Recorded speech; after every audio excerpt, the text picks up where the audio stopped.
ತ್ರಿವರ್ಣ ಸ್ಪೆಷಲ್ಗೆ ಸ್ವಾಗತ. ನಾನು ಉಮರ್ ಫಾರೂಕ್. RSS ವಿಚಾರದಲ್ಲಿ ದೊಡ್ಡ ತಿಕ್ಕಾಟ ನಡೀತಾ ಇದೆ. ಯಾವಾಗ ಪ್ರಿಯಾಂಕ ಖರ್ಗೆ ಅವರು ಸಾರ್ವಜನಿಕ ಸ್ಥಳಗಳಲ್ಲಿ RSSನ ಚಟುವಟಿಕೆಗಳನ್ನು ನಿಲ್ಲಿಸಬೇಕು ಅಂತ CM ಸಿದ್ದರಾಮಯ್ಯಗೆ ಪತ್ರ ಬರೆದ್ರೋ ಅಲ್ಲಿಂದ BJP ರಣಕಲಿಗಳು ದುಃಖನೆ ಮೇಲೆ ಕೆದ್ದು ಬಂದಿದ್ದಾರೆ. ಪ್ರಿಯಾಂಕ್ ಖರ್ಗೆ ಅವರನ್ನು ವೈಯಕ್ತಿಕವಾಗಿಯೂ ಟೀಕೆ ಮಾಡ್ತಾ ಇದ್ದಾರೆ. ಅವರ ತಂದೆ ಮಲ್ಲಿಕಾರ್ಜುನ್ ಖರ್ಗೆ ತನಕನೂ ಹೋಗಿ ಮಾತಾಡ್ತಾ ಇದ್ದಾರೆ. ಇನ್ನೊಂದು ಕಡೆ BJP MLA Munirathna RSS dress ಹಾಕೊಂಡೋಗಿ DK ಶಿವಕುಮಾರ್ ಮುಂದೆ ಹೋಗಿ ಹೈಡ್ರಾಮಾ ಮಾಡಿ ಬಂದಿದ್ದಾರೆ. ಇದೆಲ್ಲವನ್ನು ಈ ವಿಡಿಯೋದಲ್ಲಿ ಡಿಸ್ಕಸ್ ಮಾಡೋಣ. ಆದರೆ ಅದಕ್ಕೂ ಮೊದಲು ನೀವಿನ್ನೂ ನಮ್ಮ ಚಾನಲನ್ನು ಸಬ್ಸ್ಕ್ರೈಬ್ ಮಾಡಿಲ್ಲ ಅಂದರೆ ದಯವಿಟ್ಟು ಸಬ್ಸ್ಕ್ರೈಬ್ ಮಾಡ್ಕೊಳ್ಳಿ.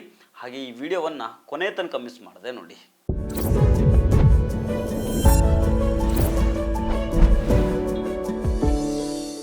DCM DK ಶಿವಕುಮಾರ್ ಬೆಂಗಳೂರು ನಡಿಗೆ ಕಾರ್ಯಕ್ರಮವನ್ನು ಮಾಡುವಾಗ BJP MLA ಮುನಿರತ್ನ ದೊಡ್ಡ ಹೈಡ್ರಾಮಾ ಮಾಡಿದ್ದಾರೆ.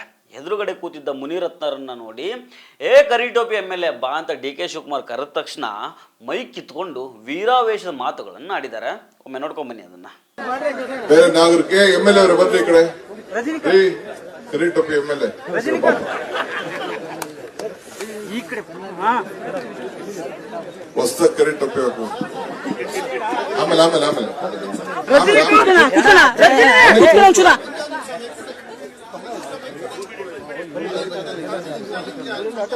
ಆಯ್ತು. ನಾನು RSS ಸಮವಸ್ತ್ರದಲ್ಲಿ ಇವತ್ತು ಬಂದಿದ್ದೀನಿ. ಇವತ್ತು ಇಡೀ ದೇಶಾದ್ಯಂತ ಮಾಡ್ತಾ ಇದ್ದೀವಿ. ನಾನೇನ್ ತಪ್ಪು ಮಾಡಿದ್ದೀನಿ? ಕರಿ ಟೋಪಿ ಬಾಯಿಲ್ಲಿ ನೀವು ನನ್ಗೆಲ್ಲ ಬಾರೋ ಇಲ್ಲಿ ಕರಿ ಟೋಪಿ ಅಂದಿರೋದು. 5 ಲಕ್ಷ ಜನಸಂಖ್ಯೆ ಇರ್ತಕ್ಕಂಥ ಒಂದು ರಾಜರಾಜ ವಿಧಾನಸಭಾ ಕ್ಷೇತ್ರದ ಜನತೆಗೆ ಅವಮಾನಿಸಿರೋದು ಇದು.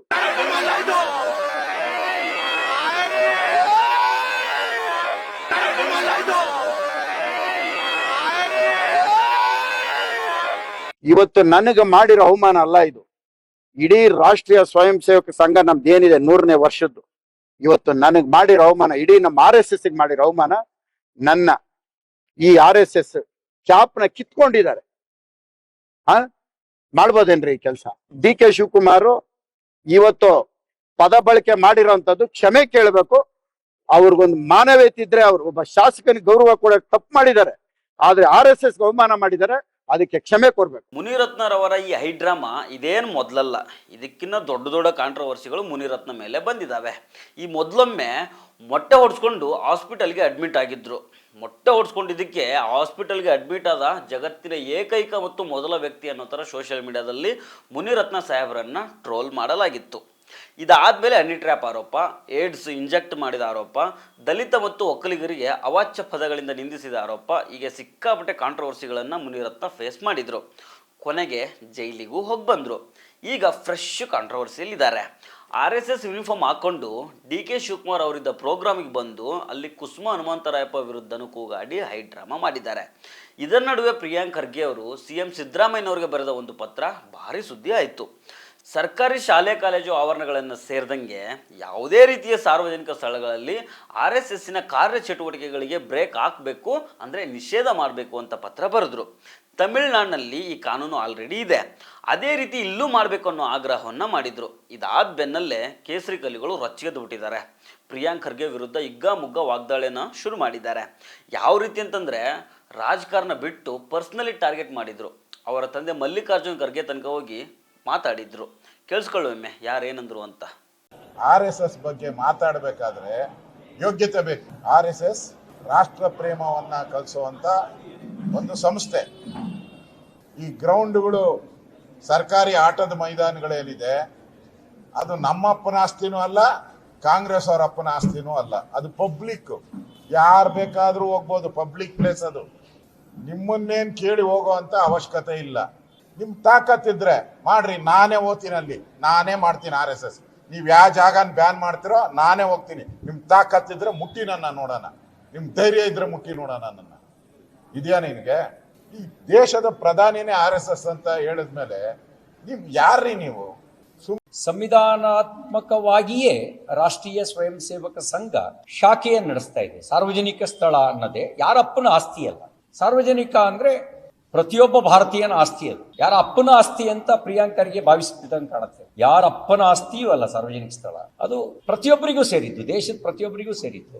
ರಾಷ್ಟ್ರೀಯ ಸ್ವಯಂ ಸೇವಕ ಸಂಘ ಅಂದ್ರೆ ಹೆಸರೇ ರಾಷ್ಟ್ರೀಯ. ಸ್ವಂತಕ್ಕೆ ಏನು ಯೋಚನೆ ಮಾಡದೇ ಇರುವ ರಾಷ್ಟ್ರಹಿತದ ಸಂಸ್ಕಾರವನ್ನು ಕೊಡೋದು ಪ್ರಿಯಾಂಕರ್ಗೆ ದೃಷ್ಟಿಯಲ್ಲಿ ಅಪರಾಧವಾ? ಜಾತೀಯತೆ, ಅಸ್ಪೃಶ್ಯತೆ ಅದರ ಸೋಂಕೆ ತಗಲ್ದಂತೆ ನೋಡೋದು ಇವರಿಗೆ ಸಹಿಸಲಾಗದಂತ ಸಂಕಟವ? ಅದಕ್ಕೆ ನಾನು ಆವಾಗಲೇ ಹೇಳಿದ್ದೆ, ಶಾಖೆಗೆ ಬನ್ರಿ, ಸಂಘ ಏನ್ ಚಟುವಟಿಕೆ ಮಾಡುತ್ತೆ ಅಂತಲಾರು ನೋಡಿ.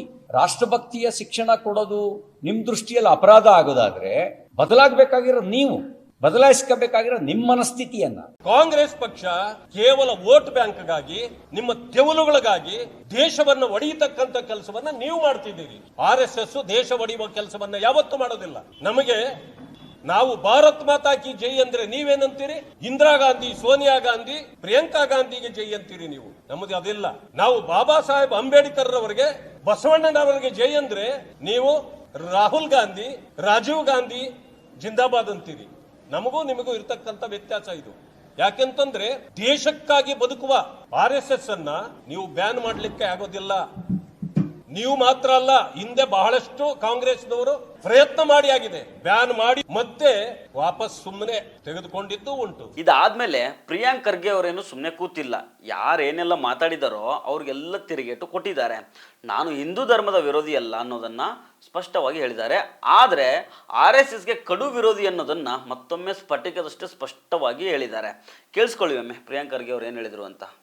ಪಾರ್ಟಿ ಏನಿದೆ RSS ಕೈಗೊಂಬೆ. RSS ತೆಗೆದ್ಬಿಟ್ರೆ ಬಿಜೆಪಿನೇ ಇಲ್ಲ. ಬಿಜೆಪಿ ಇಸ್ ನಿಲ್, ಶೂನ್ಯ without RSS, and RSS is zero without religion. ನೋಡಿ, ಸ್ಪಷ್ಟವಾಗಿ ಹೇಳಲಿಕ್ಕೆ ನಾನು ಬಯಸ್ತಾ ಇದ್ದೀನಿ, ನಾನು ಹಿಂದೂ ಅಥವಾ ಹಿಂದೂ ಧರ್ಮದ ವಿರೋಧಿ ಅಲ್ಲ, RSSನ ವಿರೋಧಿ. ಆ ತತ್ವದಲ್ಲಿ ಸಮಾನತೆ ಇಲ್ಲ. ಆ ತತ್ವದಲ್ಲಿ ನಮ್ಮ ಸಂವಿಧಾನಕ್ಕೆ ಅವಕಾಶ ಇಲ್ಲ. ಸಂವಿಧಾನ ಇಲ್ಲ ಅಂದರೆ ನಾವಿಲ್ಲ. ಲೆಕ್ಕ ಹಾಕಿ ಸರ್, ಕರಾವಳಿನಲ್ಲಿ ಯಾರ್ಯಾರು RSSಗೆ ಬಲಿಯಾಗಿದ್ದಾರೆ, ಮಲೆನಾಡಿನಲ್ಲಿ ಯಾರ್ಯಾರು ಬಲಿಯಾಗಿದ್ದಾರೆ? BJP ಮಕ್ಕಳ ಬಲಿಯಾಗಿರೋದು ಬಡವರು, ಹಿಂದುಳಿದ ವರ್ಗದವರು, ದಲಿತರು. ಸೊ ಇದೇನು ಬ್ರೈನ್ ವಾಷಿಂಗ್ ಆಗ್ತಾ ಇದೆ ನಮ್ಮ ಸರ್ಕಾರಿ ಶಾಲೆಗಳಲ್ಲಿ, ಅನುದಾನಿತ ಶಾಲೆಗಳಲ್ಲಿ, ಸಾರ್ವಜನಿಕ ಇದರಲ್ಲಿ ನಿಲ್ಲಬೇಕು. ಅಂತಿಮವಾಗಿ RSSನ ಕಾರ್ಯಚಟುವಟಿಕೆಗಳಿಗೆ ನಿರ್ಬಂಧದ ಪ್ರಶ್ನೆ CM ಸಿದ್ದರಾಮಯ್ಯನವರ ಮುಂದೆ ಇದೆ. ತಮಿಳುನಾಡು ಮಾದರಿಯಲ್ಲಿ ತಮಿಳುನಾಡು ಸರ್ಕಾರ ಏನು ಕ್ರಮ ತೆಗೆದುಕೊಂಡಿದೆಯೋ ಅದನ್ನು ಪರಿಶೀಲನೆ ಮಾಡಿ ಕ್ರಮ ತೆಗೆದುಕೊಳ್ಳಿ ಅಂತ ಸರ್ಕಾರದ ಮುಖ್ಯ ಕಾರ್ಯದರ್ಶಿಗಳಿಗೆ CM ಸಿದ್ದರಾಮಯ್ಯ ಸೂಚನೆ ಕೊಟ್ಟಿದ್ದಾರಂತೆ. ತಮಿಳುನಾಡಲ್ಲಂತೂ ಸಾರ್ವಜನಿಕ ಸ್ಥಳಗಳಲ್ಲಿ RSSನ ಕಾರ್ಯಚಟುವಟಿಕೆಗಳಿಗೆ ಬ್ರೇಕ್ ಹಾಕಲಾಗಿದೆ. ಅದೇ ರೀತಿ ನಮ್ಮ ಕರ್ನಾಟಕದಲ್ಲೂ ಆಗುತ್ತಾ ಅನ್ನೋದನ್ನು ಕಾದು ನೋಡಬೇಕು. ಸೊ ಫ್ರೆಂಡ್ಸ್, ಇದು ಇವತ್ತಿನ ಸ್ಪೆಷಲ್ ಸ್ಟೋರಿ. ಮತ್ತೆ ಭೇಟಿ ಆಗ್ತಿರೋಣ. ನಮಸ್ಕಾರ.